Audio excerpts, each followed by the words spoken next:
All right. Hello, everyone. The system says that we are now live. Can anybody in the chat confirm that you guys can hear us and see us well?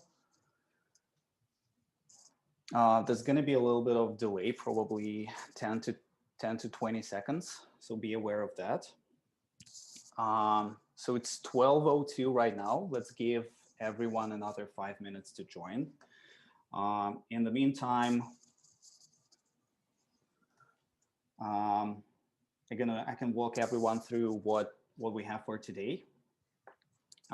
We have a great event prepared for everyone.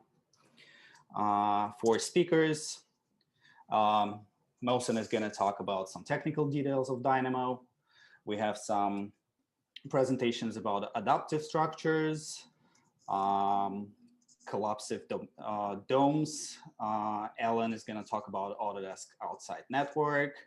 And at the end, we're going to have a virtual networking. This is something we haven't done in the past, but we are basically going to share a Zoom link with everyone, and whoever wants can join at any time, and it's going to be an open mic.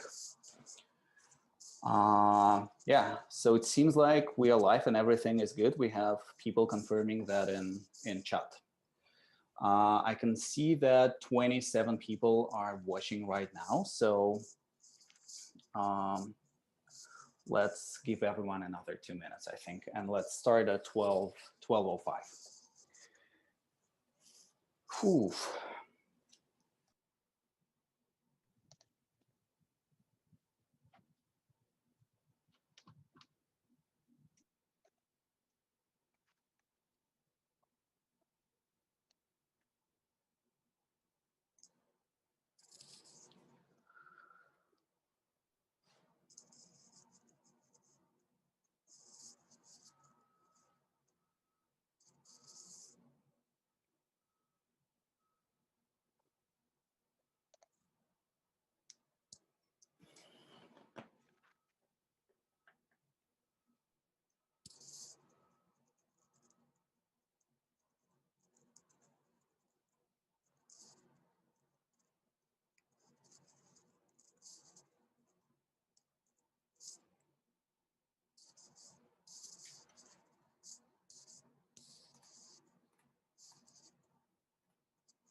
All right, so it's 12:05 and we have 45 people watching. I think that's a pretty good result, given that about 100 people registered.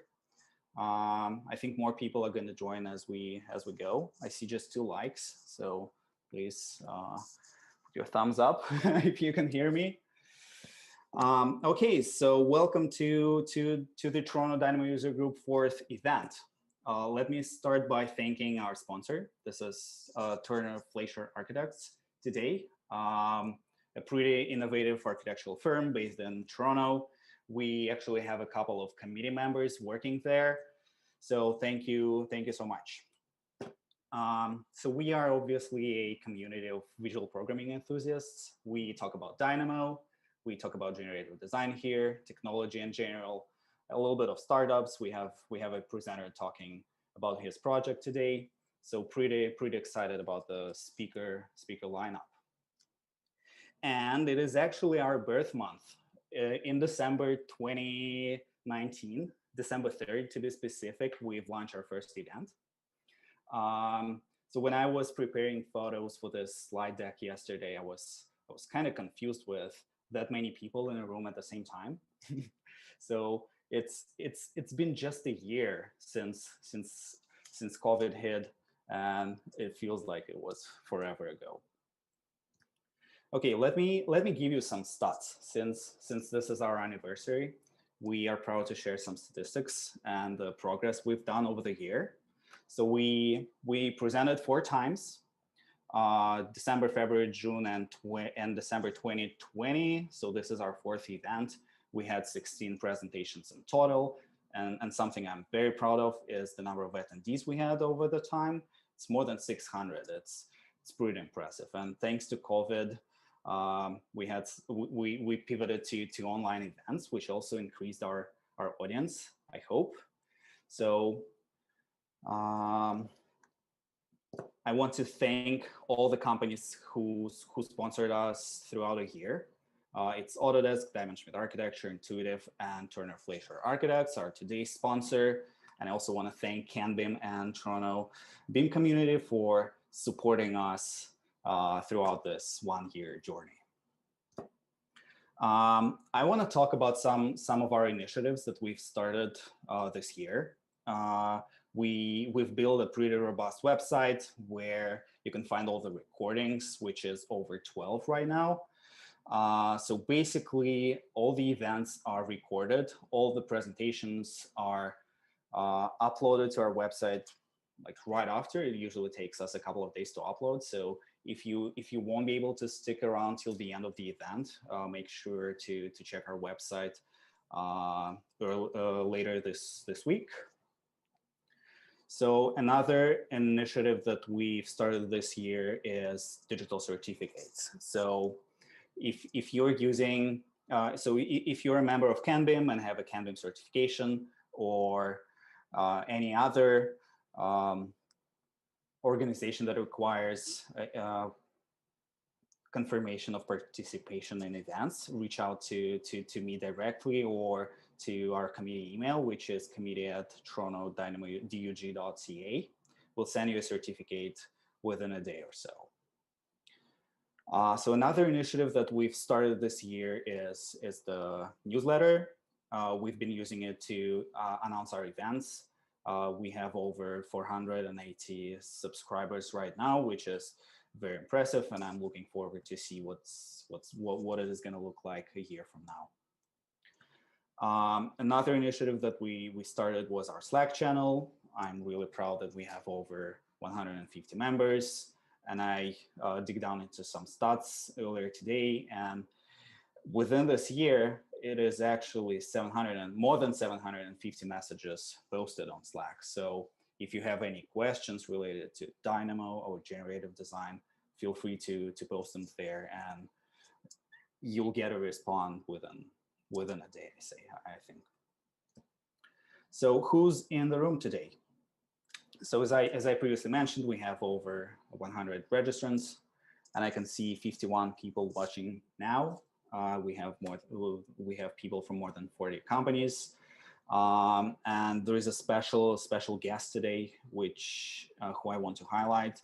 It is a hungry raccoon who registered. So whoever that is, thank you so much. I'm glad to host you today. And of course, thank you to all our committee members. Without them, this event and this organization won't last. Okay, so this is the part everyone came to see. This is the fun part, presentations.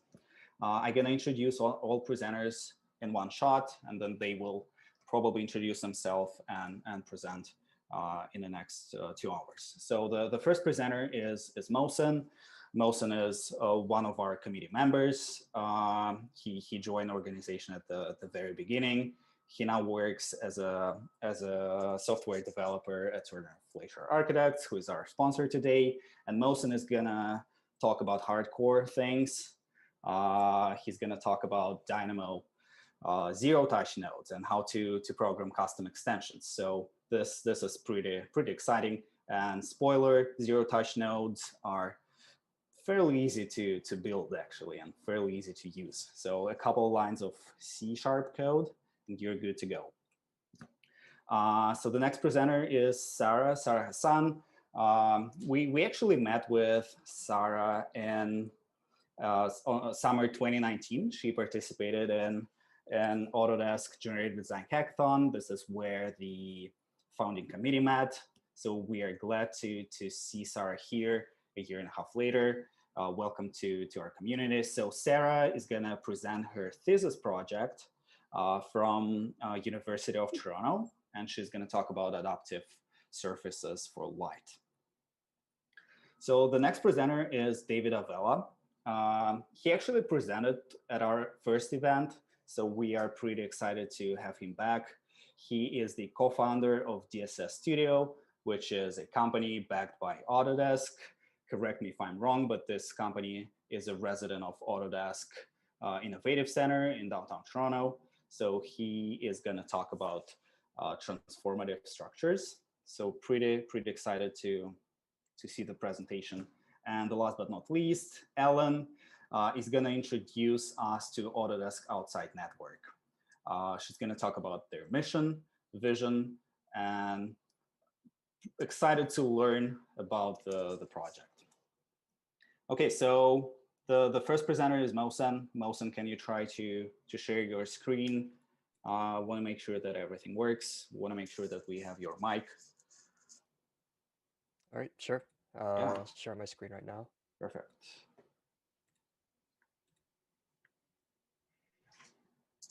You see my screen? Yeah, looks good. Okay. All right. So hello, everyone, and welcome to our fourth Toronto Dynamo User Group event. My name is Mohsen Asakaf, and today I will be talking about how you can extend Dynamo's capabilities through the use of zero-touch nodes and extension development. So for our agenda today, I'll be doing a little introduction about myself and what I do. Then we'll briefly go over what the C# programming language is, followed by an overview of what zero-touch nodes and extensions are in Dynamo. I'll then be going over a few examples of zero-touch nodes and extensions, and then we'll finish the talk with some closing thoughts. So my name is Mohsen Asakaf, and I'm a software developer working at Turner Fleischer Architects here in Toronto. I recently finished my final semester of college studying software engineering technology at Centennial College, where I got most of my expertise on programming in general. I'm also one of the founding committee members of the Toronto Dynamo User Group, which we created following an Autodesk Dynamo hackathon that took place at the Toronto Autodesk office last summer. And my main interests lie within computer graphics, architecture, and game development. So what is C#? And I'll just be giving a basic overview of C# as a programming language. So C# is a programming language that was developed around the year 2000 by Microsoft as part of their .NET initiative. Some of its key features include being a strongly typed programming language as opposed to being a strongly and dynamically typed programming language such as Python.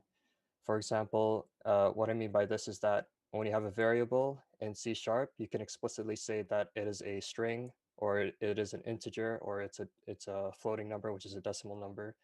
Whereas in Python, you don't explicitly say that. Instead, Python determines what the type of the variable is, depending on what you assign to it. C# also follows an object-oriented paradigm, meaning that everything in C# is considered an object, and objects have properties and methods that can be manipulated throughout the execution of the program. A simple way of thinking about this is to think of a car where its properties are the make and model, and the methods are the engine starting and the engine stopping. The object-oriented paradigm has more key features such as encapsulation, polymorphism, and abstraction, but I won't be covering that in this talk as it sort of goes beyond the bounds of it.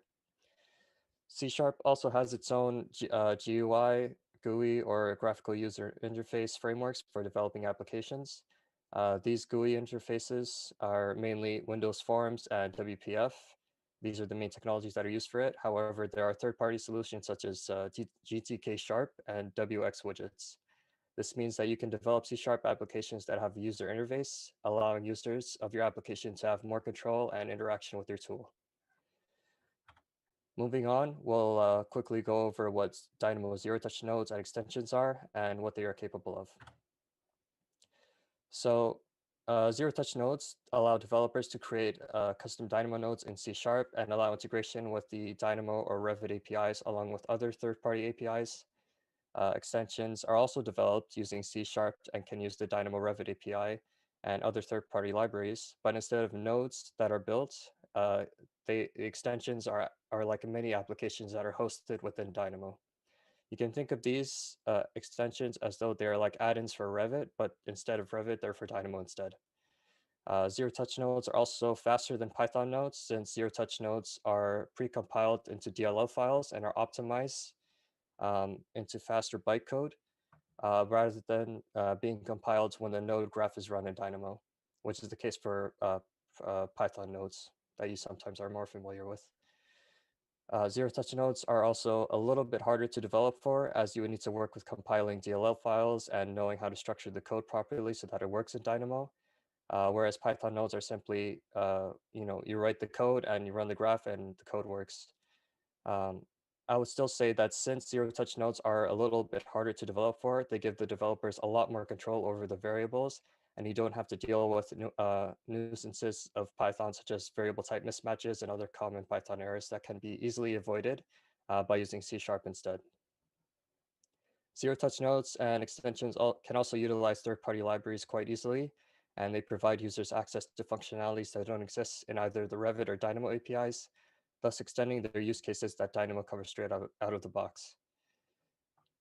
So now I'll be going over a couple of examples just to show off the capabilities that can be accomplished throughout the development of zero-touch nodes and extensions. I'll also be giving a little bit of a demonstration of the anatomy of zero-touch nodes, along with how one can better debug the functions of a zero-touch node through Visual Studio. So I'll go over here. So as our first example, this is like a extension, or actually zero-touch node that I developed for the Toronto Dynamo user group GitHub page.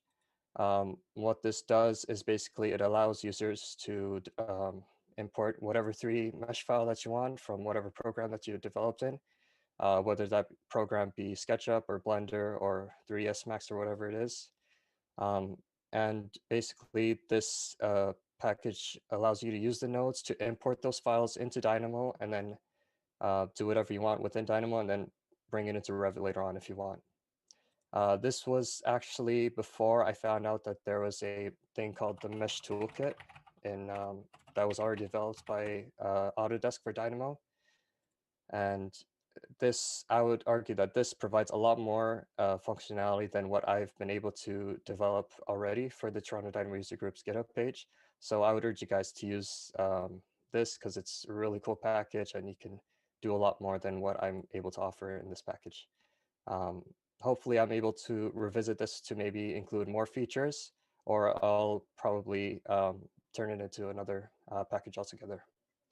The second example is DynaWeb, and what this does is it allows graphs in Dynamo to be able to interact with web APIs.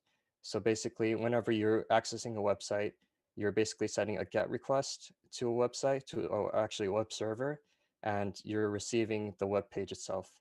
So that allows you to this package basically allows you to interact with web APIs within Dynamo itself. And it's a really cool package altogether. The third example that I wanted to go over is Dynamaps, which was developed by Mustafa Layoubi. Basically, this allows you to import map data from OpenStreetMaps, I believe, directly into Dynamo. For example, you can navigate to any location that is available in OpenStreetMaps, and you're able to import various data from OpenStreetMaps into Dynamo, and you can manipulate the data however you want. So now I'll be going over a quick overview of how a zero-touch node will work in Dynamo. I'm going to be using my package that I developed for the Toronto Dynamo User Group's GitHub page, which is the model loader. So I'll basically, I can show you how breakpoints work, for example. So we'll put a breakpoint here, one here, and one here. And then we'll start it. It'll run Dynamo. And in Blender, I developed this model, this very simple building model. And I'll be bringing it into Dynamo using our package. I'll set this to manual. I'll load this here. I'll open up the file through file path, load the OBJ. And if I run the graph, you can see that it hit the breakpoint here. Breakpoints are basically if you want to stop execution of the code in order to analyze variables. So you can see the file path is this location here. This scene has meshes is a Boolean true or false, telling me that this file has meshes inside of it. And this private method, which means it won't be seen in Dynamo itself, allows you to basically convert the async, which is the third-party library that I'm using with this package. I'm converting it from the async mesh library into a Dynamo mesh. And this is basically the functionality. I'm going through the vertices of the mesh and I'm converting them into Dynamo mesh, Dynamo vertices instead. So you can sort of see that happening. You can see that it's returning a Autodesk Dynamo mesh. And if I hit continue again, you'll see that the mesh has been successfully imported into Dynamo.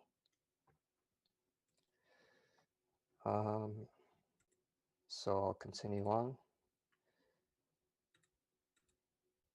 So just to summarize, zero-touch nodes deliver more power to developers and make it easier to develop custom nodes for Dynamo without the nuisances of Python. Dynamo extensions allow developers to develop GUI or graphical user interface applications within Dynamo, and allows users more custom control and input to manipulate the program. There are also hundreds of C# libraries out there that can possibly use within Dynamo, and these libraries can extend the use cases of Dynamo way past its limits. And finally, I really do urge community-based development, because having your code as open source, of course, protected by licenses that are very much available, it propels the industry forward, and it makes the bar for entry lower for newcomers to this platform, thus sparking new ideas and creating a snowball of innovation.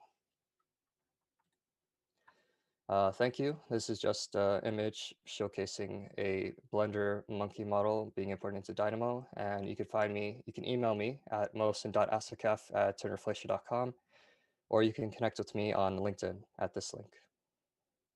Thank you, everyone. Thank you so much, Mosin. So we have a couple of questions that came in. I think the right way should be to ask them would be at the end during our networking session. So just to reiterate, we'll have 4 presentations, and then right after that, we're gonna have a quick open mic. Everyone is invited, and this is probably gonna be the best way to ask presenters questions, because presenters are gonna be there. All right, so the next presenter is Sarah. Sarah, are you available to share your screen? Hi, yes, I'm just sharing my screen now. Perfect, I can hear you okay. And let me know if you're able to see it. Yeah. Okay, great. So hi, everyone. As mentioned, I'm Sarah, and I am an MArch student at the U of T Daniels Faculty of Architecture, and I'm presenting my thesis today. Super happy to be able to kind of present it right before the final deadline in just a couple days.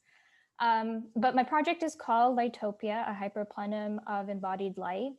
And it's a very dramatic title, but the premise is to basically question the potential of responsive architectural elements to modulate light within spaces, and do that in order to accommodate adaptability of use and flexibility of how spaces are used.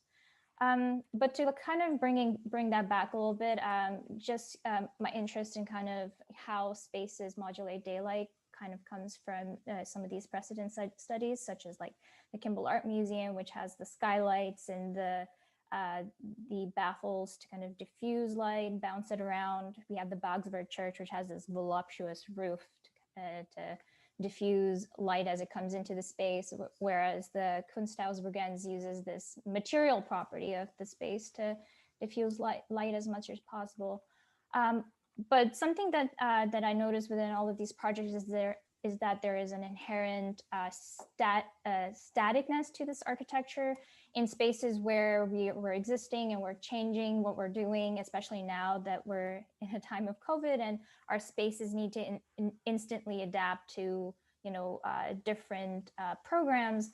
I find that our architecture is quite static for that purpose. And to kind of dive into that a little bit further, I've been making these graphs that are mapping a 24-hour period in a person's life, where the yellow represents the amount of daylight that they get in the space, where the light blue represents the amount of artificial light that they're able to control in their space, and the dark blue is the amount of light measured in illuminance that they need for specific activities. So in all, to say that in making these graphs and mapping different types of days and different types of people and different types of spaces, the idea is to hit home on the fact that the amount of light and the quality of light that we have in our spaces may not always kind of measure up to what we as people and inhabitants need from our spaces. So my proposal in my thesis is a hyperplenum, which is this actuated surface that is attached to a plenum of a building. And what it essentially does, it just harnesses daylight from outside, embodies it within the plenum, and distributes it where it's most needed within that space. And to kind of put that a little bit more diagrammatically, as I was mentioning, the hyperplenum is able to harness light. It essentially acts as a large light tube where it captures light, transports it within the system via highly reflective materials, modulates it according to the geometry of the plenum, and then delivers it where most needed. And to kind of dive into, what are the tectonics of the surface and what do they look like, I've been creating these prototypes, scaled prototypes of what this surface might look like. And I arrived at these auxetic surfaces, is that what they're called? And what they essentially are is a flat sheet material where you cut a pattern into it. And once you start applying forces to it, they can expand and contract as you may like. So it's essentially a pre-programmable material. So this is the pattern that I came up with that I found most compelling and that I developed using a grasshopper script. And just to kind of give you an idea of how much I'm able to control with this pattern, I can control the size of each nodule, the hinge size, and the angles of the hinges as well. All in all, to say this is a pattern that I was able to develop and apply to a surface. And you can apply it in a variable format. So as you can see, the pattern changes throughout the entire surface, and this kind of results in a varying amount of light being able to enter a space. So the light modulation aspect of this pattern actually happens through the size of the openings. So how much pressure is being applied to the surface, and of course the material properties, how reflective or diffusive or absorptive it is as a surface. And to kind of dive into a little bit of how this system might be actuated, the idea is that the surface gets held at the corners, and then using a piston system or weight-based mechanics from the ceiling surface that push down onto the surface, you can create this undulating landscape of sort that varies the amount of light coming into it. And just to kind of give you a quick view of what that might kind of look like in the space. Just as a quick note, this is an animation that I developed by creating the script in Grasshopper and then taking the surface, the auxetic surface, into Blender to try and simulate what the physics of it might actually translate into reality. So that's where this animation is coming from. But to talk a little bit about achieving quality of light, from my understanding, the way that we measure light in, for example, the LEED building standard is using the spatial daylight autonomy metric. And what that denotes is a very binary, you have light in a certain percentage of the room versus you don't in the other. And that's how we measure a well-lit space. However, I think that perhaps we can build a little bit more of a nuance to it by perhaps using a system like the hyperplenum, where you're able to measure illuminance and kind of create this atmosphere that isn't quite as binary as we might think it to be. So just to say, I've been conducting some daylight experiments to see how much daylight penetration you can have into a space, how spaces that exist might have a daylight problem, especially large spaces such as exhibition spaces or, for example, IKEA. even spaces with smaller footprints that have a lot of windows can have, I think, a light modulation problem where there is a bit too much glare. And, also testing out what can a system like a light shelf achieve in terms of bringing daylight farther into a space.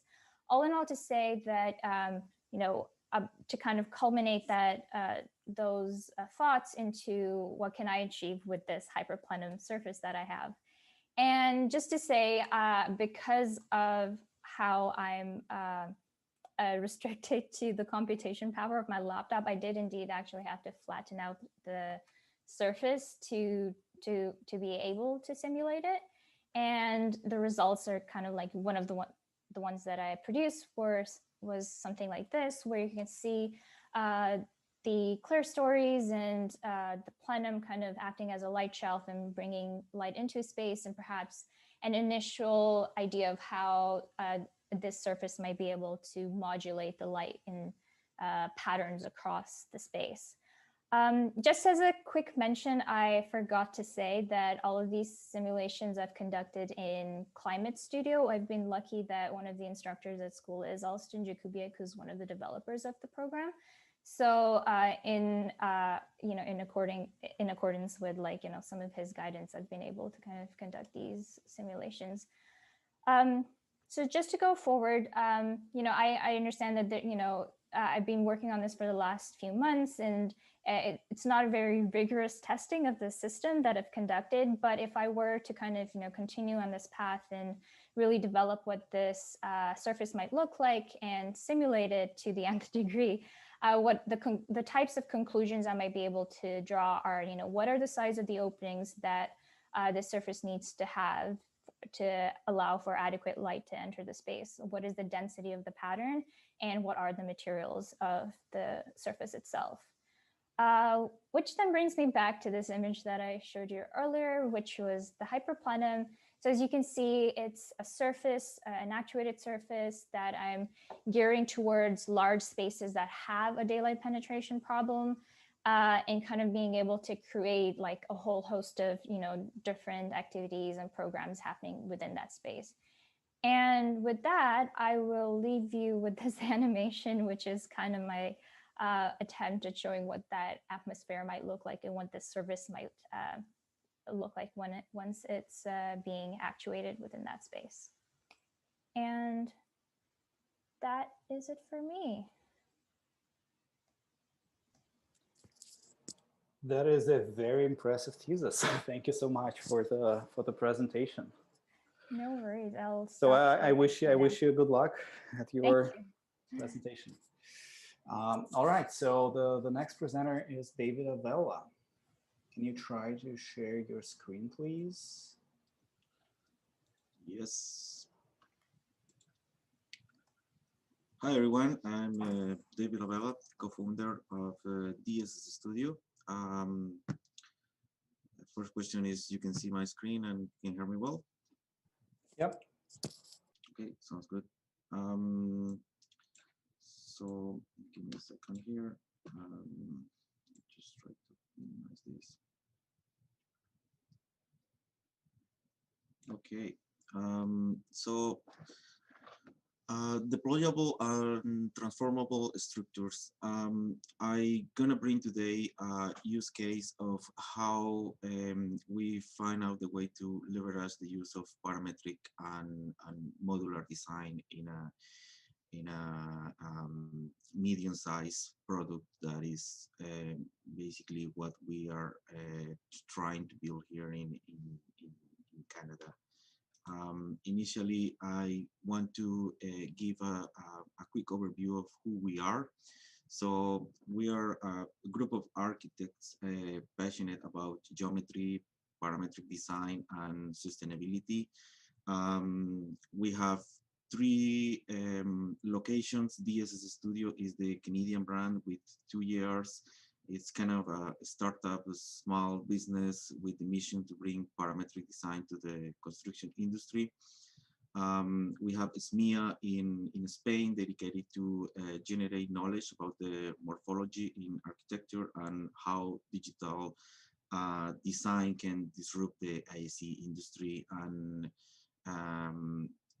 we have close to here Dinamica, that is our Mexican brand dedicated to text prototypes and aligned with the DS Studio to make parametric design a common practice. So we are all have a background in architecture, and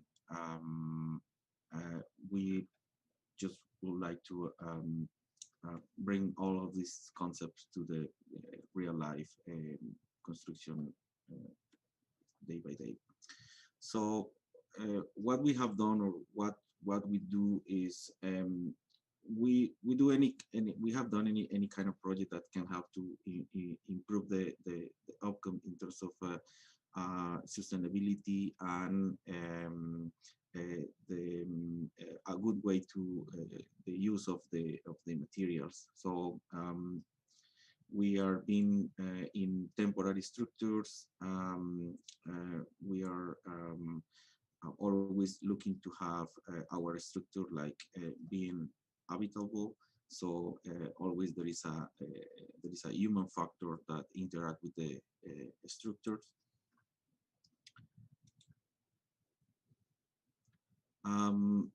And how we do that? So basically, our core design concept is we develop an algorithm that we can use to create and configure adaptable, deployable structures that have these four factors: scalable, transformable, fractable, and deployable. So if I go in details of any of them, so those are the factor that makes the structure working in the way that we can make a better use of the materials. We can leverage the design for different purposes, and the concept is basically based on two elements. The first one is the scissor that you can see here. We created parameters so we can modify initially as very basic elements, but at the end, as we progress in the presentation, you will see how this become actually a 3D element. So using these basic parameters, we are able to manipulate the geometry, and also we start looking to see more in 3D how we can manipulate the space. And at the end, the goal is to create a shell or create something that is can be used as a cover or as a wall. So we are getting close to the definition of construction elements.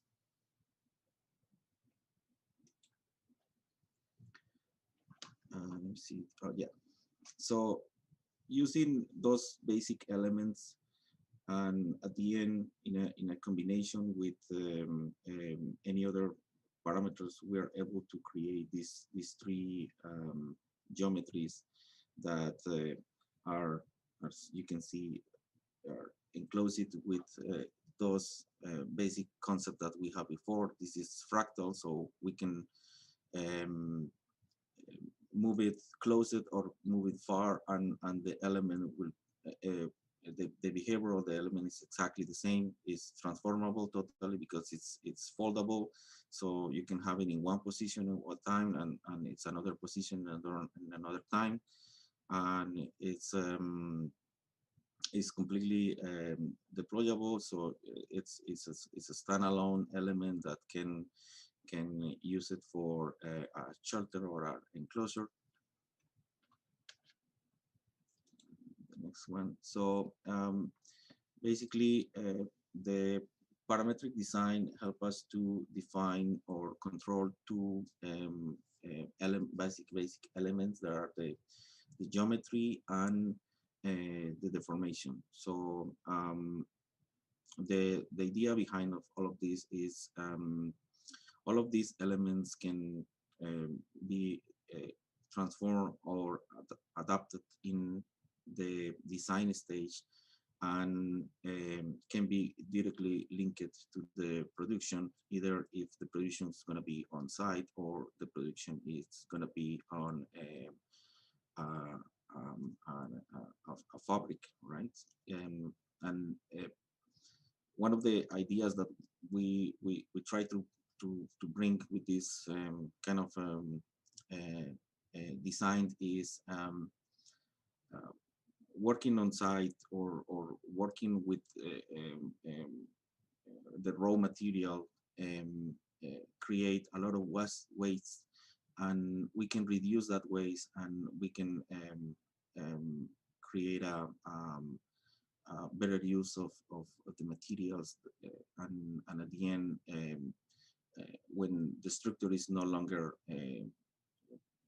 accommodate to the use of the building, or that structure can be completely disassembled and recycled, and also can become another completely thing without destroying the raw materials. Just adapt the repetitive parts and convert in a different thing. Yeah, this video shows how the deformation is.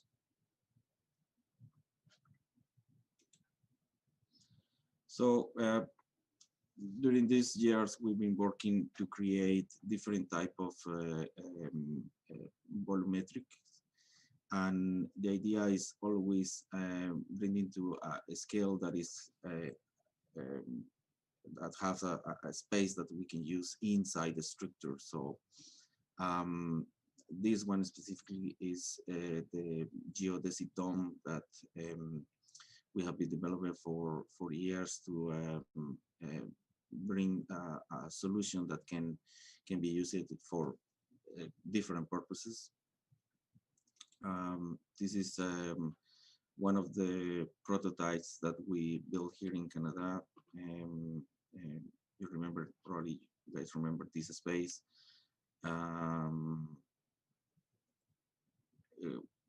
The work that we did in Autodesk, it was not just develop the prototype, but working in close with the some of the details inside the structure, and also make it more ready for fabrication, for mass production. So this is an example of how the structure works. So let me see. Yeah, it's working. So the structure initially is completely closed. Then, with not too many people, the structure is able to open and stand itself.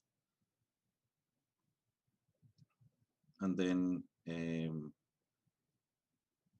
the position of the structure can be changed and transformed back to the original location, the original position. Sorry, and that's the main goal for the parametric work that we are doing here.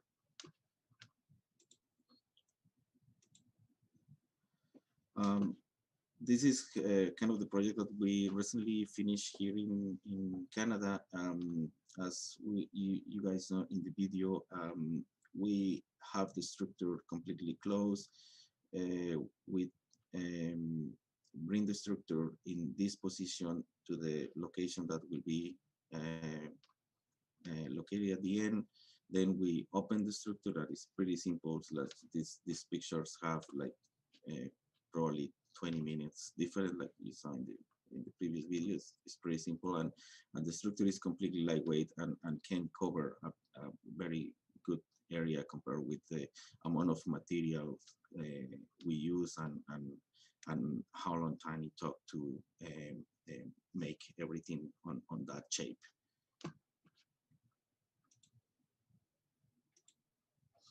And this is the final result of that one. So initially we just place the cover and we put the structure, and we just made the cover. We made some customs additions to that design, but at the end, one of the uses that we can create for this kind of structure is the greenhouse, that is an habitable pop-up structure for domestic size that can help people to provide food security and organic alternatives for growing food at home. That's a good thing. And internally, the frame still looking as good as the customer use it for some kind of custom additions. That is, we like this kind of things, that the structure is available to hold those small things that the customers can use it and make it more familiar with the product. And this is one of the areas that we're working in Autodesk. As if I go back before, you see this point, or the connections between the stray bars. It was a point that we haven't developed very well, but using the time in the Autodesk residency last year, we developed a very good advanced hub that use generative design to give us a better understanding on how the forces of the stray bars are moving with the piece, with the hub, and we create this element that is helping us to have a better, more robust product. The next one, or the latest development that we are doing, is the VERTEX. That is basically an arch that can join between them and create structures, or the same thing, habitable structure that can enclose or can become a shelf. And we are using for different purposes as well, depending on how we find a good use for these ones. But it's exactly the same concept. So at the end, you can just fold the whole structure, and everything's come back to a compact size, and you can move it and put it in another place, or just put it in storage. Or at the end, if you don't like this anymore, you just disassemble everything, and exactly with the same material, with the same pieces, without wasting any material, we can build a dome or another completely different thing. That's one of the core values in our design. And as a conclusion, I just want to bring this idea that it's been around between us and as a designers, that most of the stuff that we are doing in parametric design, it's or in Dynamo or Grasshopper, whatever software you want to use for that, it's kind of, sometimes it's just staying on the design. It's just helping the design to get something that it's very much, it's very repetitive, or can help you to create something that is more difficult to create manually, rather than create formulas and produce things that can use the computer power to calculate dimensions and areas and everything. But some of the stuff that we do usually gonna get built. That's basically the idea. And when we build things, typically the 70 or 90% of the all of this material that I put in here in this image get to the waste or get discarded, and there's no a second use, or there's no more another life that could be possible for those ones. So I just listed out some of the ideas that we work in our designs, that it is modular, it is pre-assembled, it is parametric, it is sustainable, it is lightweight.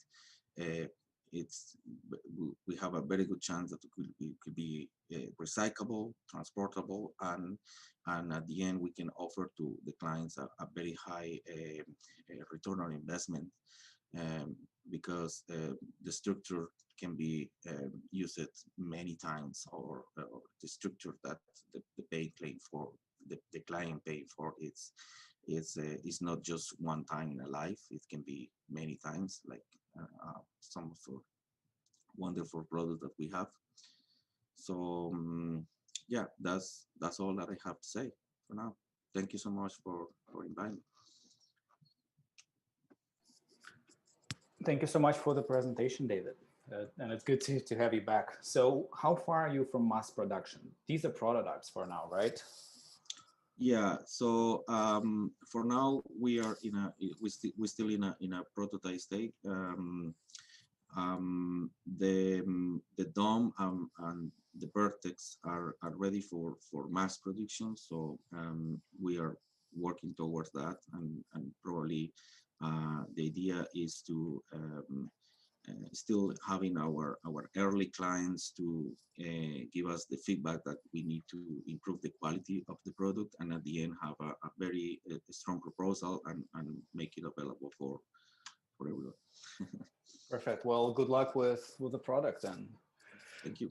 Thank you one more time. So Ellen, welcome on stage. Let me just share my screen with you guys. Great. Everything looks perfect. Wonderful. All right, so a little bit of a change from the previous presentations. I just want to contextualize that I'm going to be covering some relatively non-technical content on the Autodesk Outsite Network and the different resources that we offer there for our residents. David is an alumni resident of our program. And I'd like to walk you through a couple of case studies from our network. So a little bit different subject matter. I'm Ellen Holezen. I'm a community manager out of the Tech Center in Toronto, which some of you might be familiar with. I have global counterparts in both Boston and San Francisco. And I was the co-host of the Dynamo Hackathon that you all were mentioning earlier, alongside Russell Williams and Salah Moore from the product team, which helped kind of launch this group. So I'm super pleased to see all the virtual events you guys are hosting. Great, we can go ahead and get started then. All right, so you might be kind of curious about why we started an Outsite network. So Autodesk about 7 years ago had a really strong design workflow, and we wanted to transition into a design make exploration, which generated a need for spaces in which to prototype and better understand some of these workflows from start to finish, and also the need for a community of innovators that we could work with and learn from alongside our research and product teams. So that brings us to the Outsite network, previously called the residency program, that we have today. And our function is really to kind of funnel insights back to the larger Autodesk communities of our research and product groups, and keep an eye on the horizon of what's possible by observing what our residents are working on and what kind of innovative boundaries they're looking to push in the various industries that they may be in. And so some of the offerings that we have as part of the Outsite network are connection to a global network of innovators, online events and virtual trainings, access to subject matter experts and design tools. So that could be our workshop teams, that could be the product teams, research experts. We also help teams kind of test solutions and demonstrate their work and collect feedback from various peer groups to a global audience. And the Outsite network has varying durations for a team's project. So we review applications on a rolling basis all throughout the year, and we accept people as they apply. There's also no cost to participate. And just a small additional caveat, the network is software agnostic, so we don't require anyone to work in Autodesk software, although we do give access to certain programs for people to experiment with as part of their project. So we welcome people working in all different kinds of tools, because that's the best way for us to understand the kind of landscape and where people are looking to innovate. And so you might be curious kind of where some of our community is. So we have 3 locations in North America, Boston, San Francisco, and Toronto, that have physical locations with workshops. And then we also have large community groups or points of presence elsewhere in the world. So we have groups in Germany, the UK, Australia, teams that are joining us from Singapore, Japan. So we've really been able to expand our network in the recent past, especially since we've been operating primarily remotely. So we've got many, many teams that are joining us from around the world now, and not just North America. So just to give you a sense of context, we've got about 150 teams across the entire network, and each team might have 1 to 10 individuals that belong to that team. So that brings us up to about 800 active residents at this point in time. Here's a bit of a sneak peek into our workshops at all 3 of the North American locations that I mentioned. As I also mentioned, they are closed at the moment, but we are able to usually offer inspiring workspaces and a bit of space for residents to work from, access to advanced machinery, and training and support. We're still able to offer a lot of this right now, aside from coming on site. So our shop team is still available for consultation, and they're still able to go into the workshops and potentially do a little bit of work as well. To give you guys a more nuanced understanding of who else is a part of the community, we have teams that are part of the industry practice kind of category. So they're looking at the future of their industries, pioneering different innovations, and sometimes have their R&D groups or employees join us. We also have academic teams. That could mean a studio that a prof is leading and has their students join our network as part of that, or it could be individual faculty that are looking to explore a particular workflow. We also have entrepreneurial groups like startups. This is the kind of category that David Avella belonged to as one of our startup teams. And lastly, we have our network teams. So these are residents that are looking to learn a little bit about what's going on in the landscape of innovation. They may be a like-minded accelerator or incubator program, or they may even be a professional organization or association that's looking to offer expertise and funnel more individuals into this particular community. And so I'll kind of take you through a couple of examples from our outside network of residents that have been working in the AEC space using Dynamo in particular. And feel free, if you have any questions about any of these teams, to funnel them into the chat. Full disclosure, I may not be able to answer technical questions on these particular examples, but I would be able to funnel you to some of those individuals on LinkedIn if you had a very specific question that you wanted answered. So our first team is Parsons out of the UAE. So they were looking at a master plan for an island originally made by Arup in Dubai, and Parsons was called in to take the concept plan into detail. The master plan was broken down into different neighborhoods, as you can see here. What stayed the same is that all development was tied to a podium and tower typology. And so you can see here a few examples of different expressions of that podium and tower combo. The Parsons team needed to come up with a strategy in which to test performance of each iteration against a few different goals. And they worked in Dynamo to create a script for automating those iterations. They also used Refinery to visualize and understand the performance of each iteration. So here are a few examples of the tower to viewpoint scoring that they executed.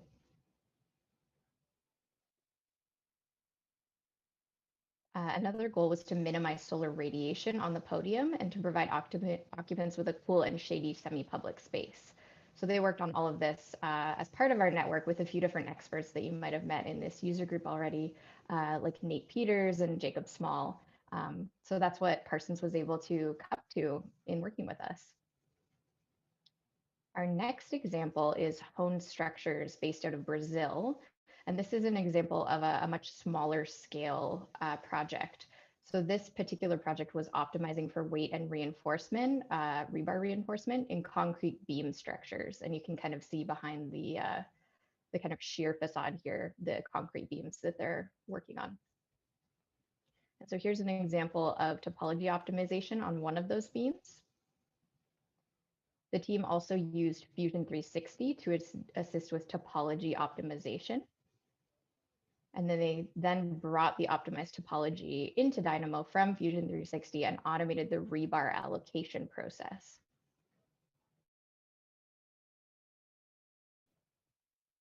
So you can see a bit of an example of this workflow and the generation of the rebar. So testing and proof of concept is still being evaluated at the University of Windsor. This is also an industry and academic project, but there are a few prototypes in production. You can see some examples here of those being kind of fabricated and tested. And my last example is from a team that we can't disclose the name of, but it's an example of formwork construction. So you can see on the left, a traditional formwork, and on the right, a 3D printed formwork. And so here's an example of a typical tower that might have some unique geometry in the floor slab. The team then took one of those floor slabs into Dynamo. And on the left, you can see the parameters they're using to minimize, which are shortest piece, total volume, etc. There's a few other parameters listed there too. And this demonstrates the team taking the designs out of Dynamo and slicing them in Fusion 360 to enable 3D printing.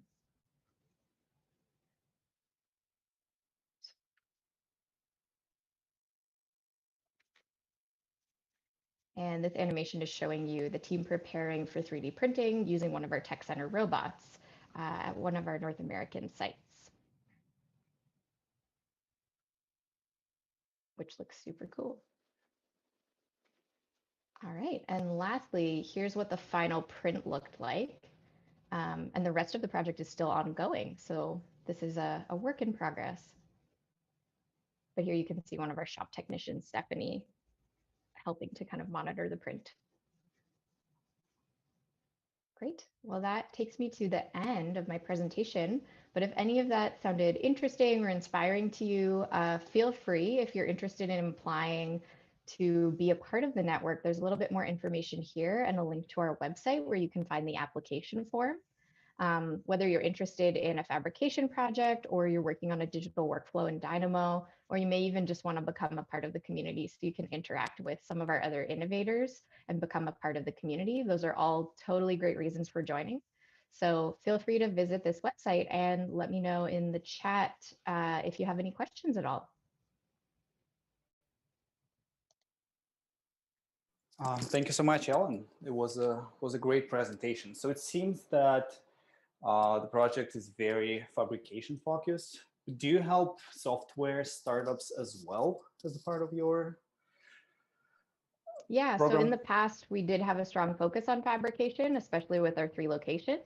Mm-hmm. But as I mentioned, we've got a lot of teams joining us from Australia, Asia, Europe, all over the world at a much larger scale now. And they're obviously doing that all remotely right now. So yes, we do support teams that are looking at digitizing analog workflows, that are creating software tools, teams that are working in all of those areas. So it could be kind of anything across the board.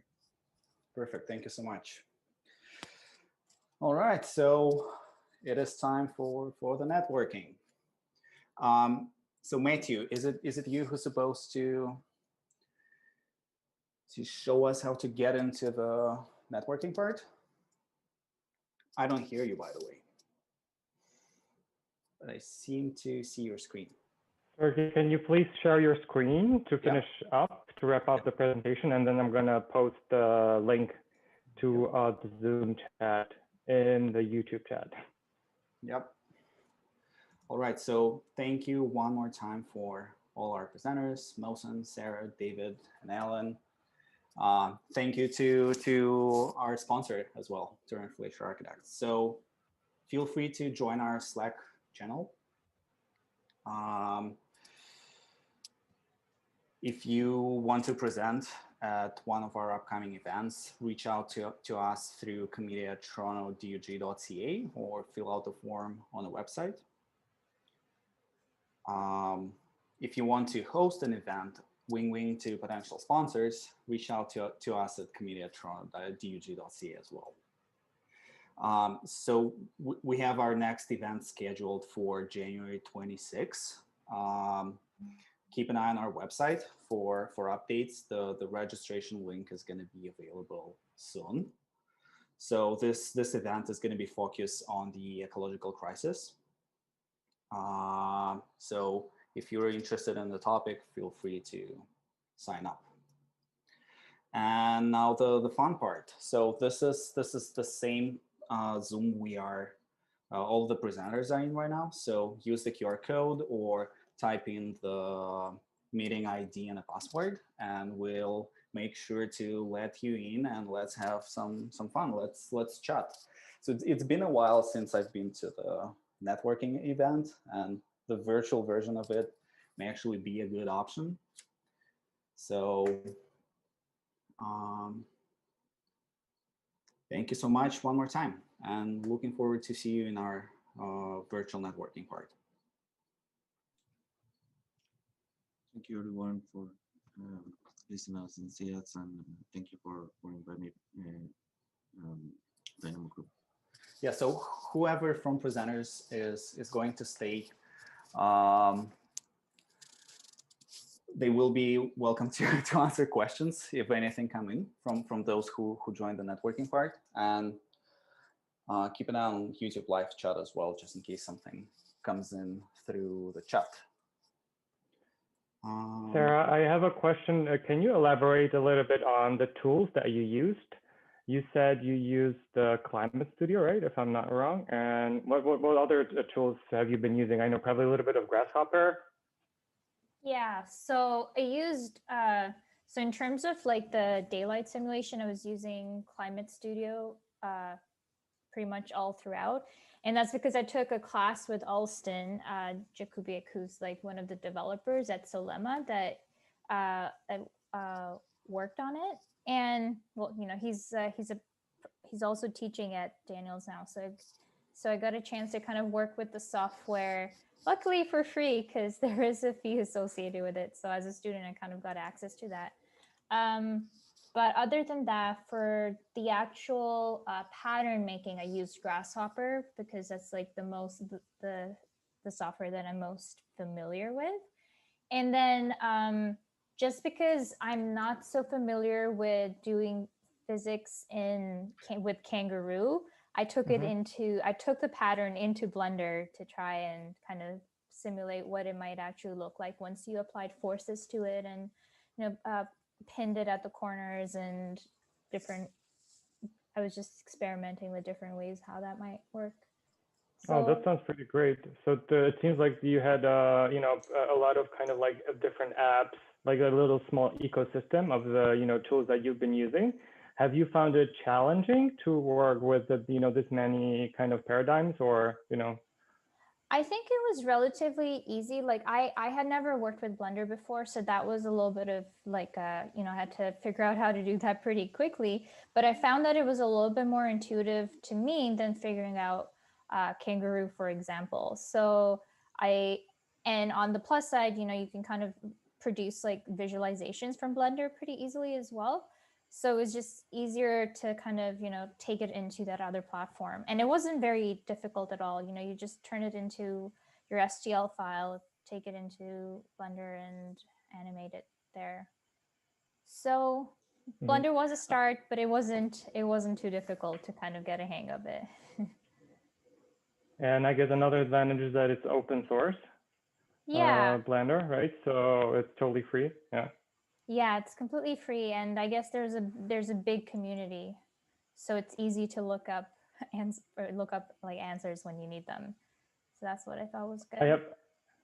Yeah, that's great. I have one more question for you, but if anyone here wants to ask a question, feel free to either raise hand or like just unmute yourself and start talking, interrupt me. Have you actually built some kind of prototype to like check if it would work, the plenum? Like I remember from one of your kind of renderings, it's pretty deep. Like, you know, like can you actually bring the light that deep in?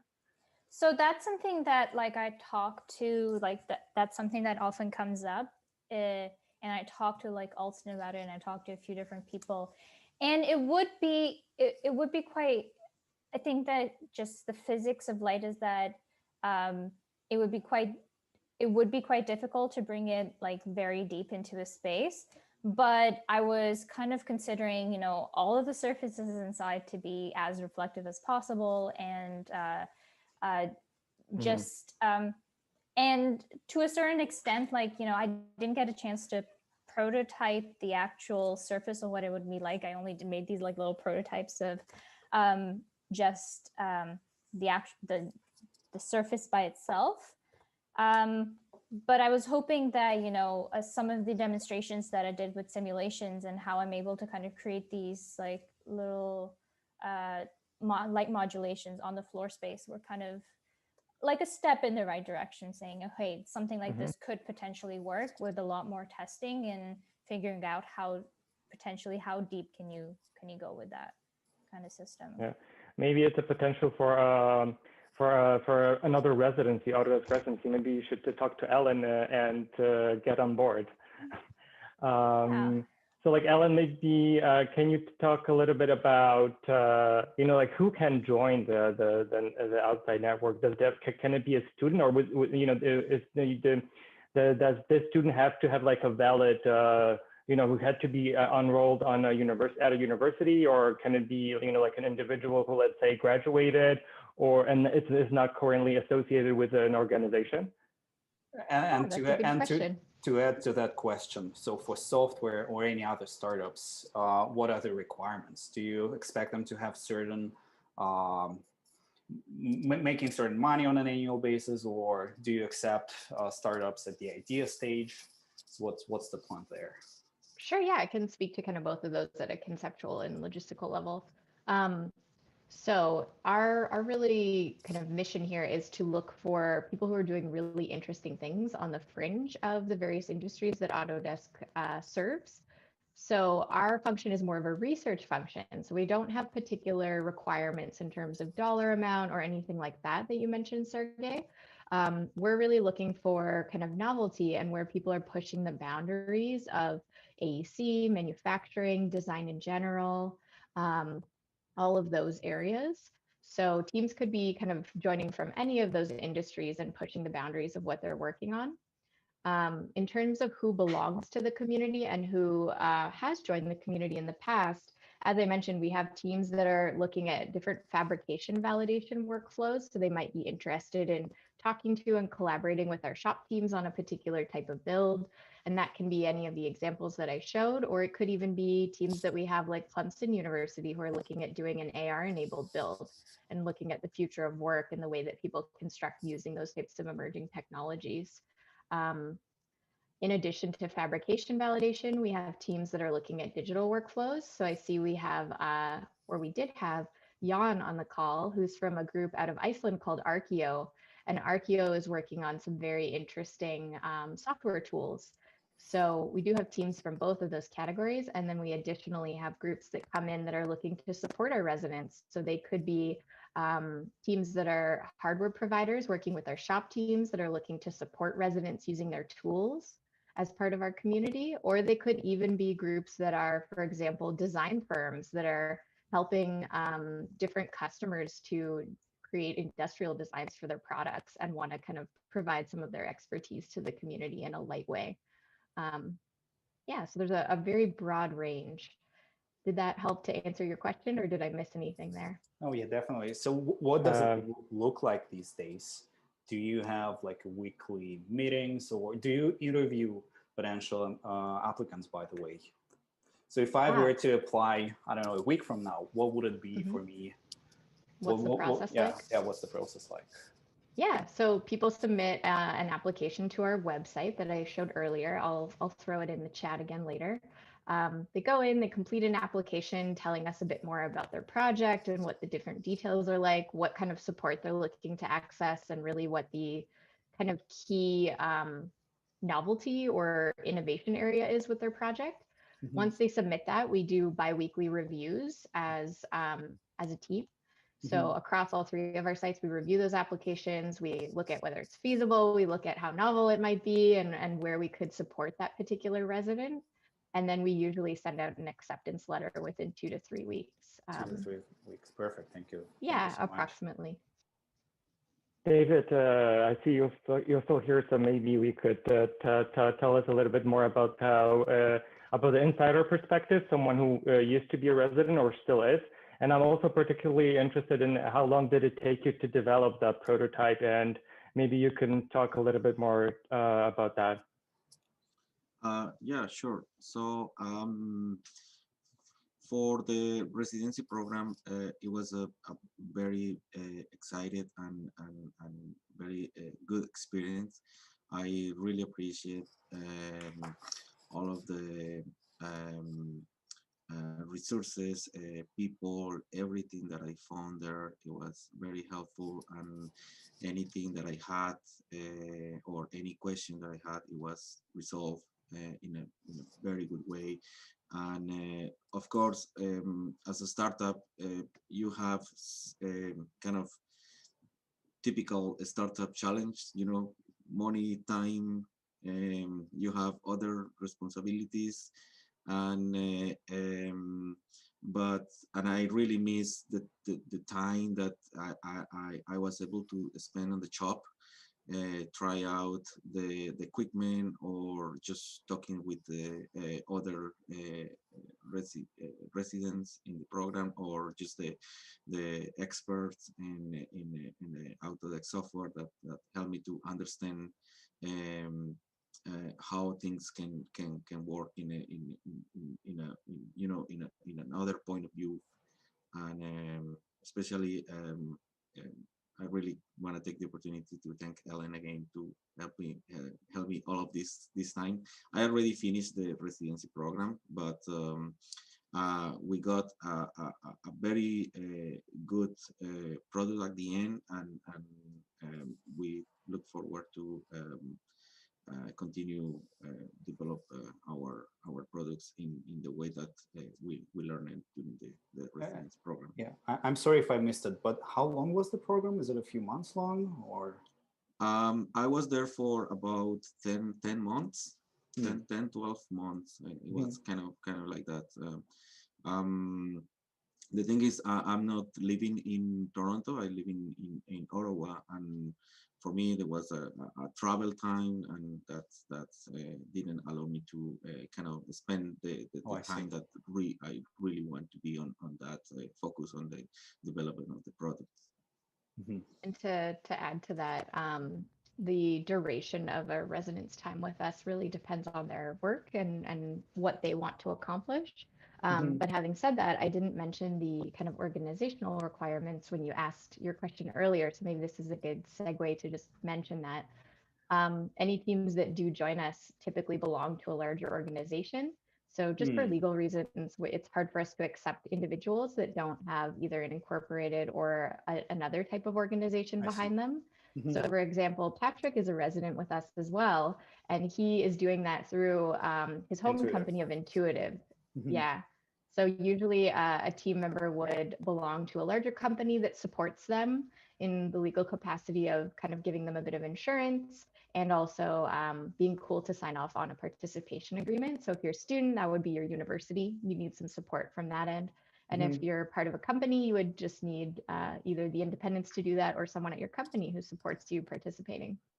Does it matter how old or new the company is? Because I have a personal interest here. I've registered a company just a couple of weeks ago, and now we know Sergey's question. Idea. Yeah. No, that check it offline with Ellen to ask probably. all those detailed questions. You can just Slack me, Sergey. But yes, it doesn't matter how old the company is. We do have a requirement that the participants themselves be over the age of 18, but the age of your company isn't a huge consideration for us. Sergey, can you share an image that Artem created of a birthday cake? Because I'm pretty sure everybody knows now, at least I think it was clear in the presentation, but Toronto is 1 year old. Toronto Dynamics Group, not Toronto, sorry. And Jacob Small started a little cake contest, and I think Artem took it seriously. So if you look into the chat, you can download the JPEG that he created and maybe share it with everyone. And I will also maybe encourage everyone who's here to, like, I don't know, introduce themselves. Like I see some new names or new faces. I'm probably, you've been here before, but maybe just, you know, share your video with us. And I don't know if you want to. Hey, Patrick. Yeah, in case you guys aren't joined in our Slack group yet, we sort of discussed making a dynamo cake for our first birthday. And so I put something together as quickly as possible using my more amazing Google skills than Dynamo skills, if anything. But there's a great JPEG to sort of object by XY coordinate Dynamo Do you want to script. share it? Do you want to share your screen? Oh boy, okay, sure. Yeah, Let me please open do. it up. Just give me a moment. Jacob, do you have something that you want to share with us too? It's underway. I've got the first half of my model built up. I'll probably have something done in another 3 minutes as I work on the piping and coloring. So give me a few. Yeah, I was hoping to build something, build a script in Grasshopper just to kind of like break that Dynamo dominance, but some last minute organizational issues to stop me from that. So if anyone here is familiar with Grasshopper more than with Dynamo, you can also like just play along and show us what you've got. I also hope that it is generated with Refinery at the very least. That may be something I'm taking into account. I'm not going to confirm nor deny that. Oh, David, I can share experience that take the opportunity that Jacob is here. I don't know if you remind me, but I try to replicate one of the animations that we have in Grasshopper in Dynamo during the residency program, and I had like a huge Dynamo with like 100 nodes trying to accomplish the same concept that we have in Grasshopper. And I remember what time I approached Jacob, and he literally convert all of like 200 nodes that I had in just 2 or 3 nodes doing exactly the same thing. So I I really appreciate that kind of a very deep knowledge of the software. That's very, very top for me. Full takes- disclosure, the nodes? Jacob Where was the- like, oh, sorry. Jacob was underpinning a lot of those examples that I demonstrated by helping advise some of our resident teams. So big shout out to Jacob for all of his help. I do what I can. Thank you, Jacob. What kind of nodes were there? Like, were there all custom nodes? What did you use to make them? No, it was regular nodes because at that point I was just start learning Dynamo, honestly, and I just use it the standard. So it's for just one movement or one parameter. I had to use like a 3 or 4 nodes and move it manually all the time. So Jacob was able to understand what I'm trying to accomplish, and he just shrink everything in a very scripted way that was easy to understand and easy to continue working on the actual things that it's modify the parameters itself. So quick question. Mark Howard. Yeah, sorry. Sorry, no, I just want to I wanted to shout out to Mark, if he's still here. Maybe to talk a little bit more about how they're using Orchestra, because I saw your answer in the chat. Yeah, sort of been using Orchestra for the last couple of months, but it's a great way of being able to sort of upload your scripts to an online hub within your company, and then you can push it to a quick access bar. So your Revit toolbar has an Orchestra palette on it, and then you can add your scripts to that, so it's just a button.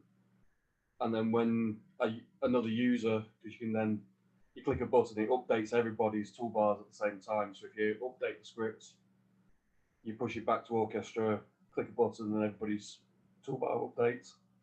And when they click the button, even if they don't have any packages installed, it automatically loads the packages from the online hub, so that you've got no issues over compatibility that somebody has version 1 of a package and another person has version 2, it loads the packages associated with that script. And then every time you update it, it keeps a history of the updates. So you can always go back to an earlier version. You know, if something's gone wrong and you've gone down a rabbit hole and it's no longer working, you can go back to an earlier version.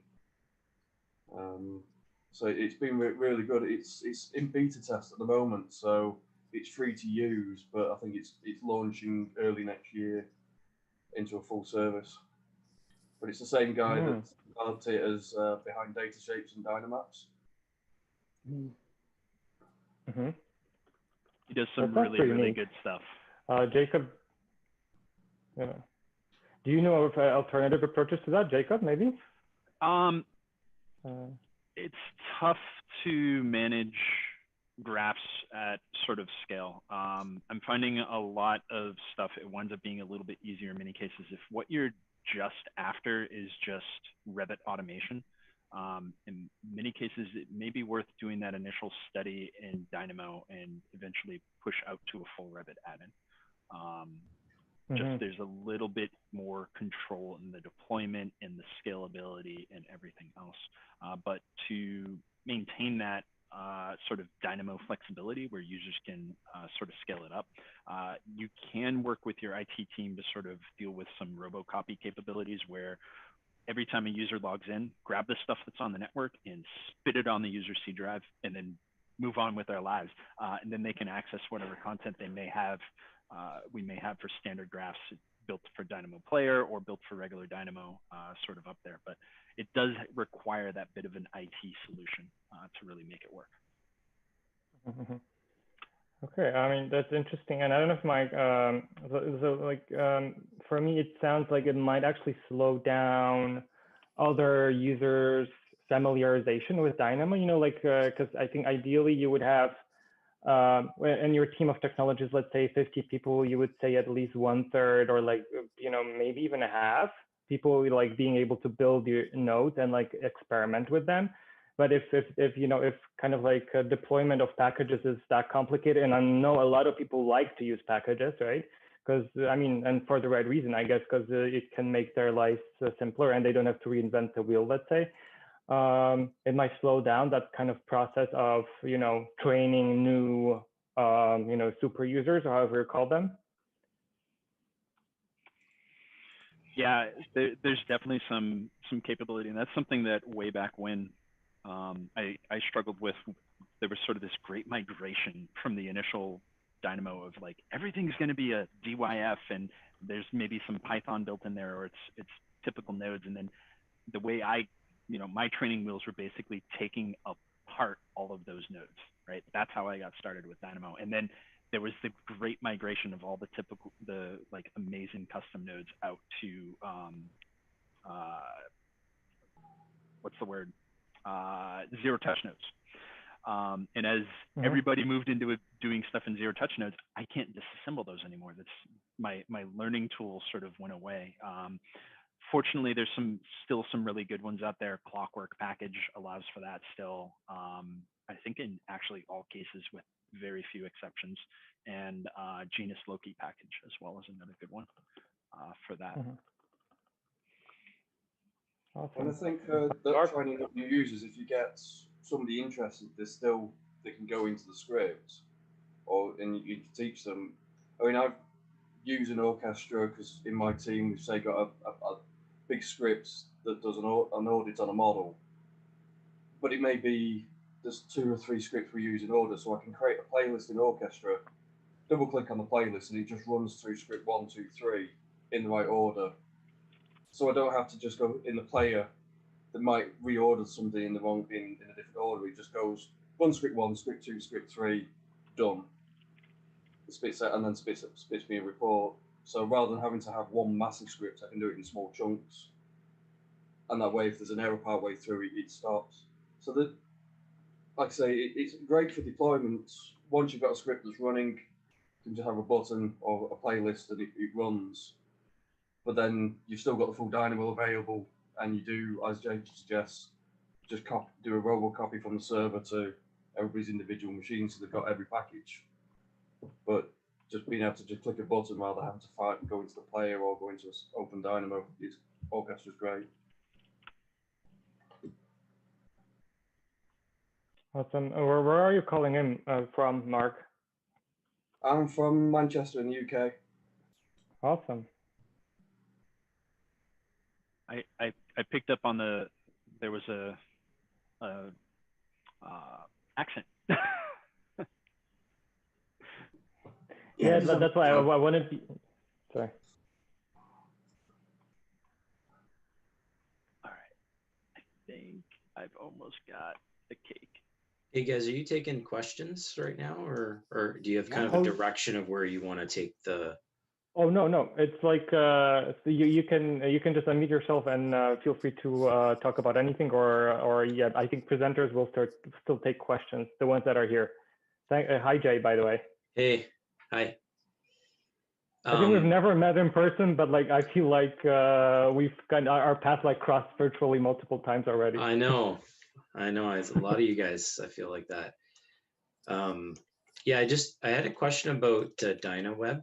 I just literally saw it today, and it's cool. And I have a little pet project of trying to access the building code inside of Dynamo, or inside of Dynamo, but inside of Revit. What's your source for that? Where are you reading it from? Well, like I'm reading it from, there's a website called ELAWS. It's so in Ontario we have, I'll put it in the chat. The entire building code of Ontario is right there. So you can, now it's just in a web format, so it's pretty raw. Like there's not, like you can search, but it's just with the browser. But I'd like to expand that a little bit and see if I can bring some searching into Dynamo and then incorporate that in, kind of like a little mini, not up codes, but just like if you're almost like you could search, like I'm thinking if I clicked on a family and inserted a family, if I had a little reference like it's a lavatory family or toilet, then it would go back and search the web site and find any references to that. Interesting. Yeah, I mean, like I literally just got it, but what I'm trying to do with it is like, I guess just from what I'm seeing, guys, I'll ask the creator of this the question. Probably a stupid question, but do you need to know HTML to really run it? I think like having a basic understanding of HTML would be really helpful in this regard, because like if I do inspect element here, so when you send the GET request to this website, you're basically going to get the HTML page as a like a return. And then from there, I guess, yeah, you could just parse through the HTML and then, extract and parse through all the information that you need from there. Yeah, it seems like all the text here is like within the paragraph tag for HTML, like the P tag. And I guess like you can just parse through that and you should be able to extract all the information that you need from there. So yeah, it will help. Yeah, like I see there under Dynamo Web, you got execute helpers, web client, web request, web response, and then REST sharp. Like just to kind of get me going without doing like a full class or anything like that. I know that's not what this is for, but how would I get at least that text? Because like I've got the URL in a string, and then I've got web request by URL. Is that what I'm getting, or? I believe you can do that, yeah. Request by URL. Do you need any kind of a login there? No. So you might just try, there's just a base web request node. So like in DynaWeb? No, in regular Dynamo. Oh, okay. I'm checking it now. Oh, wow, that's new. or maybe not. I just didn't know it. So yeah, that will read the full content, but it's the legit full content, right? And just like DynaWeb, you've got to go through and have an understanding of what is useful from that massive string of raw content. So I did a hackathon back in 2018 or 2017 or a while back with Matt Mason, the Beyond AC hackathon, and a few other guys on there, Nate and others. And one of the things that I sort of learned out of that was there's some good potential for reading stuff off the web and doing exactly kind of what you're after. But you have to have a good understanding of what that web content is. And it takes a while, but you can, if you are willing to spend some time staring at a really long document that looks like garbled mush, you can get the data you need and then teach Dynamo to consistently get the data that you need, and not have to spend too much time learning it in advance. Yeah, like maybe I could do like a string contains or something like that, you know, just to start, and then. I'm wondering, Mosen, if that could be a potential new GitHub project for Toronto Dynamo user group to like maybe create a set of simplified, you know, or create a set of scripts that would, you know, help people do that and start collaborating on them. Getting web content using your DynaWebs or, you know, the Dynamo out of the box nodes. I don't know. What do you think? Oh, like a workshop or tutorial or something like that? Yeah, it doesn't have to be a workshop. It could be just a repository with, you know, for, you know, the, you know, web content with Dynamo, a project where, you know, people could collaborate. Maybe Jay could also, maybe, you know, for Jay, you could set up something and it would be a starting point, and then, you know, Jay could, you know, work, you know, continue developing it, or not just Jay, you know, I'm just, you know, giving an arbitrary example, but yeah, Jay seems to be interested. Yeah, like some sort of sample project demonstrating how it all works. Yeah, that would be cool to have on our thing. Yeah. Yeah, I'd be up for that. Yeah. Cool. And share what little that I can, you know, chip away at, but I don't have any HTML knowledge, so I would be limited on that. But on the Dynamo side, I could probably help out a bit. That's cool. Revit. All right. Sounds great. Yeah. Awesome, folks. Jacob, are you still working on the cake? I am. I'm trying to get fancy with it. I'm putting colors on there now. I should take this opportunity to thank Jacob because he's pretty active on the Dynamo user group, and you've directly answered some of my questions. So I should say thanks.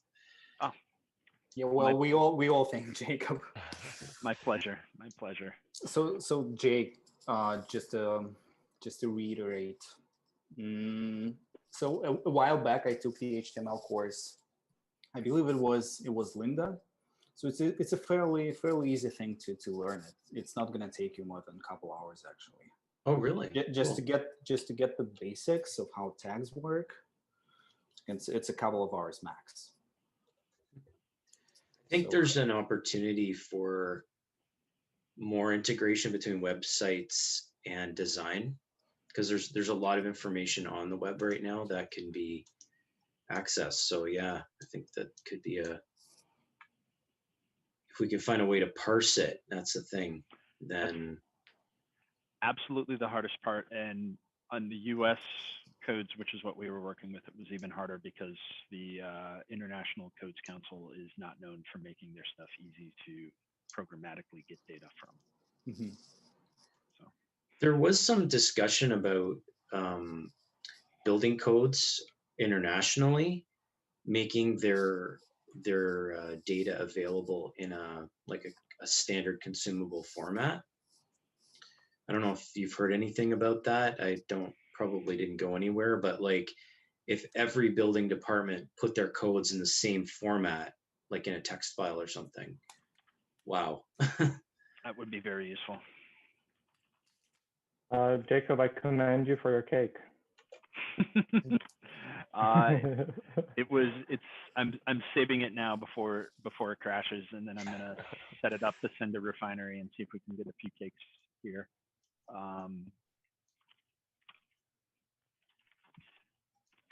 Actually, I should say generative design because it's got a new title now. But yeah, it's working pretty good. Adjust the number of tiers that you might want, whether you want one or whether you want many. Adjust the base radius if you want a narrower cake, if you want a fatter cake. Adjust the ratio from the base radius to the top radius. I think it's missing the most important part of the material. Is it a chocolate cake or what's going on there? Yes. This is getting back to my I did a graph a while back which was generative tacos for oh yeah, I can remember refinery, that. right? Where it was just like images splashed, and it was just what amount of beef, what amount of, yeah, and that was kind of cool. But yeah, I think definitely some interior content on the filling. I really liked that other one that we had there. That was the slice. That looked really good. Yeah, the one I have in my background. Yeah. Yeah. Hey, Jacob, are you pretty solid with generative design? Yeah, you could say that. It was my AU session this year. Oh, oops, sorry. That's fine. I had a question about there's apparently some AI code that it uses. Yeah, no? Yeah. Or it might be marketed as such. on a backend. There's a lot of code that's sort of under the hood that is doing a lot of smart things. What in particular were you after? Well, it's more of a general question because like engineers specifically like to know the rationale behind their calculations and so on. So when you get into generative design, and if there's AI built in there, there's some sort of logic assumed. Is there like a way that you could help someone to trust it? Yeah. So reasons. Absolutely. Everything that's being run in generative design is built into your dynamo graph. No calculation is going to be run that your graph didn't produce, right? So if we're doing, let's say we were trying to optimize for the structural integrity of the floor, right? We're trying to optimize the framing for the floor that I'm currently bouncing on, annoying my neighbor beneath me. So that one bit of floor framing, all the calculations that say this is the depth that we need if the beams are spaced this far apart, you wrote. Autodesk didn't provide that code. Autodesk didn't give you that piece, or maybe someday there might be somewhere out there a node that's doing that engineering for you. But the base piece, whatever formula you use to find out how deep your joists have to be based on the spacing that they're carrying or whatever else it is based in your dynamo graph. What generative design is doing is and you can go back and catch my AU session, Generative Design at Hogwarts. I gave it with Alexandra Nelson of Perkins Eastman. Sure. The first quarter of that presentation is all about how the whole process works. And basically what happens is whatever your graph does, you're going to send it to Generative Design. And Generative Design is going to open up 6 instances of Dynamo Sandbox side by side, feed your graph into each one of those 6 instances, and a set of variables into each one of those 6 instances. And then Dynamo Sandbox is going to do the thing that it does with Dynamo graphs and input values and run it just like it was Dynamo Player and Revit. And it's going to return some results, and it's going to send those results back to Generative Design. All right. And where the magic comes in with the optimization is the genetic algorithm, which is sort of the AI piece that you were referring to before, where it's going to say, okay, previously I tested these values. These ones over here were pretty good. Let's test some inputs that are similar to these ones, as opposed to testing things that are over here where we scored really bad. right? And then it's going to continue to sort of find that optimal hill based on the genetic algorithm that's in there. And hopefully that made some sense. And thank you to Peter for putting that link in the Zoom chat. And thank you to my co-speaker, Alex, because she did an amazing job with this session. Oh, thanks, Peter. And well, thanks, Jacob. Thanks, Peter, for putting that in. Yeah, I think it's the genetic algorithm. It's just very murky. I just don't know how to explain it to Yeah, people. it scares people because you basically explain it as if you wrote a graph that said, you know, does it pass for this depth of framing and this spacing of framing, right?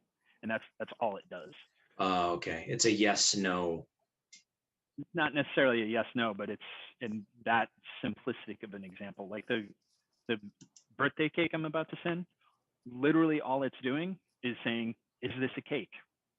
1, good, 2, or 0, not good. And in all cases, it's going to be a cake. So it's not really ever going to optimize anything. You could say, you know, find the optimal or find different depths. You know, what's the total volume of stuff that's lost? What's the total volume of form? What's the cost of the embodied carbon, or whatever is important to you as a designer, but you have to write that piece. The AI portion is just, instead of you having to go back and adjust each one of those variable sliders that inform your initial design, right? Actually, this is probably a perfect example. Engineering world, someone somewhere has, in your office, has an Excel spreadsheet that does some crazy calculation where you have to fill out 36 different variables, right? I don't know who this is. They've been at the office since 1982. And it's just this one spreadsheet that's just been saved as and updated to a new version of the code, right? Go find that person and say, how long does it take you to find the optimal input value for each one of those 32 different variables?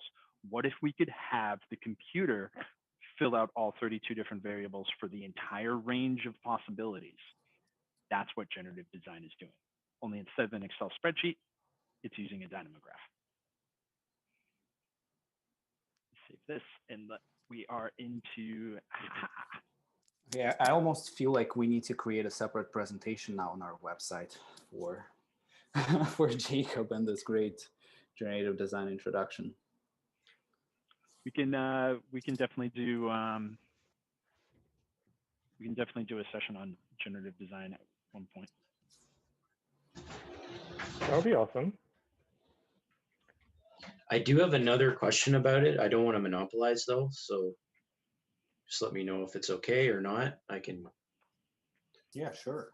It's fine. It's an open discussion, so. So Zach does this example when he shows generative design, and I've seen it on. It's 3 buildings, and you're optimizing the floor area and then minimizing the surface area. Mm-hmm. But like my thought is if we're and maybe I'm misunderstanding generative design, but if we're truly trying to follow the spirit of generative design, the way that it's been marketed, the optimal exterior shape would be cylindrical or spherical to minimize the exterior to the interior area. Yes. Like, is there a way, would there be a way to do that? Like you say, okay, the shape isn't necessarily a rectangle. It's just, it has an outside and it has an inside. So in that case, and again, it's all based on the dynamograph that you feed it. So in that case, it's only feeding it a box. It's actually feeding it an X, Y, Z dimension for 3 different boxes in that graph, if it's the one I think it is. And what you see is you start to get better thermal performance as you get one really big box that encompasses more of those other boxes. What you could do instead of using a box, well, what if I used a regular polygon, right? A 4-sided regular polygon is a square, right? So that's starting to get there. And then, hey, if I sort of asymmetrically scale that 4-sided polygon, it suddenly becomes a rectangle. All right, I could asymmetrically scale a 72-sided polygon, and effectively it's going to look like an ellipse, right? So you can start to get to some of that stuff, but you have to have the the logic routine built up inside of Dynamo first. Oh, someone's posting a Okay, book. I shared in I shared in the chat that, have you seen that book, Nature of Code? No. I shared it, and he explains, David Shipman, one of the founders of the processing, I think. He explains really well the basic concepts, algorithmic, and also like how to use inspirations from nature to, like, to do some physics, to create evolutionary algorithms. And he explains it in really simple terms. And I think if you have a look at the chapter about the evolution of code, I think it will help you understand also the generative design. Mainly because he's using really simple examples. Oh yeah, we're getting some cool results here with generative design.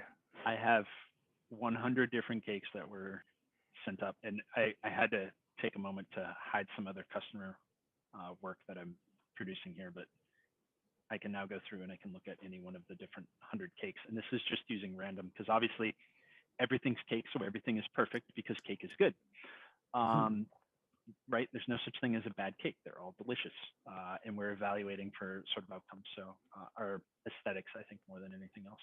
And this is interesting. The list shuffle on this one actually kept the sort of matching colors at the top, which is kind of cool. I think volume is important as well. Like the more cake we have, the better. I like that. Yeah. So I could come back here and I could go back into this. Here's my solid, solid dot volume. Here we go. And let's do math dot sum to add this up. Here we go. And there we go. Watch node is output and rename it. There you go.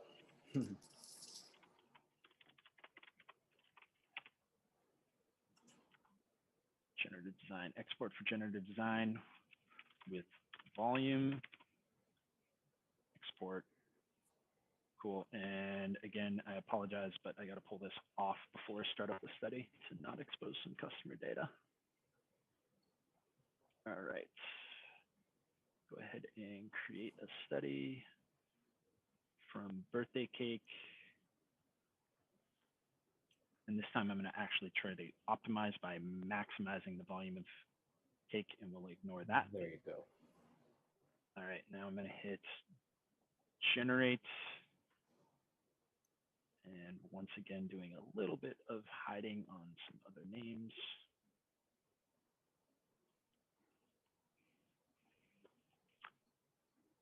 And it's going to come up with an example that's just going to have that top ratio as close to 1 as possible, which it's capped out at 0.9 because I did have that, which makes sense, right? So to Jay's example before, like the perfect example is going to be a sphere. Like it's geometry, right?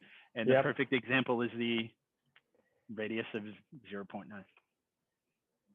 So I'll share up this graph. I don't know if there's a way you guys, I'll put it on the Dynamo forums or something like that so you can review it. Yeah, that would be awesome. Thanks so much. Next time we're going to develop an algorithm that will be eating that sphere elegantly.